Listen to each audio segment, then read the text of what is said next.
2019 elections జరుగుతున్నప్పుడు మేము ఓడిపోయి ఉన్నాం అన్ని సీట్లలో ఎక్సెప్ట్ రాజోలు. ఆ టైంలో ఒక యంగ్ బాయ్ మా దగ్గరికి వచ్చారు. ఎవరు కాలేజీ స్టూడెంట్ అనుకున్నాం.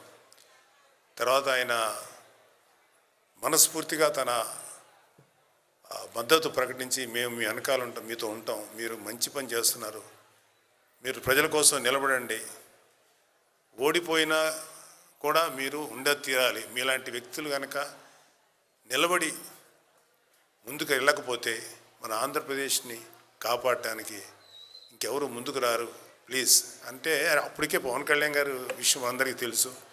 ఆయన ఒక 25 సంవత్సరాల భవిష్యత్తుని ఇవ్వడానికి ముందుకు వచ్చిన వ్యక్తి, అంత తేలిక వెనక్కి తగ్గరు. కానీ ఒక యంగ్ పర్సన్, కుర్రవాడు ఆ సలహా ఇచ్చినప్పుడు చాలా ముచ్చటేసింది. ఆ టైంలో అడిగాం, మీ పేరు ఏంటి అని అడిగితే ఆయన చెప్పారు, నేను కేరళ క్యాడరు కృష్ణతేజ గారని. అప్పుడు మేమందరం కలిసాం. ఇవాళ పంచాయతీరాజ్ శాఖలో పవన్ కళ్యాణ్ గారి ఆలోచనల్ని యథాతథంగా అమలయ్యే విధంగా కళ్యాణ్ బాబు గారికి కుడిభుజంగా ఉన్నటువంటి శ్రీ కృష్ణతేజ కమిషనర్ గారు ఇవాళ పంచాయతీరాజ్ శాఖ పవన్ కళ్యాణ్ గారు ఇంత సమర్థవంతంగా నిర్వహిస్తున్న సందర్భంలో ఆయన పాత్ర మరువలేనిది. ఇంకా చేస్తూనే ఉంటారు. అంత నిజాయితీ పరులైన ఆఫీసర్స్ నిజంగా ఆంధ్రప్రదేశ్లో ఉంటే ఎక్కువ మంది ఉంటే ఇంకా గొప్పగా ఉంటుంది. బట్ ఎనీహౌ, గతంలో ఉన్నటువంటి వైసీపీ అవినీతితో కూడిన ప్రభుత్వం కన్నా ఇవాళ కూటమి ఎంతో అద్భుతంగా శ్రీ నారా చంద్రబాబు నాయుడు గారి నాయకత్వంలో ముందుకెళ్తుంది.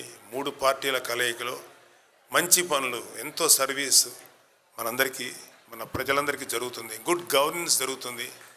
సో మనందరం కూడా, మీరు ఇవాళ ఎవరైతే చేరబోతున్నారో జనసేనలో, మీరందరూ కూడా మనం ప్రజలకు ఏం చేయగలుగుతాం, ఎవరైనా సరే ఇక్కడ జనసేనలో చేరిన ప్రతి ఒక్కళ్ళు కులాలకి మతాలకి అతీతంగా పనిచేస్తూనే ప్రతి వాళ్ళు వాళ్ళ కులంలో ఎవరికన్నా సపోర్ట్ చేయటం అంటే, అక్కడ పేదవారు కానీ లేకపోతే అవసరంలో ఎవరున్నారో వాళ్ళకి సపోర్ట్ చేయడంలో ఏమాత్రం తప్పు లేదు.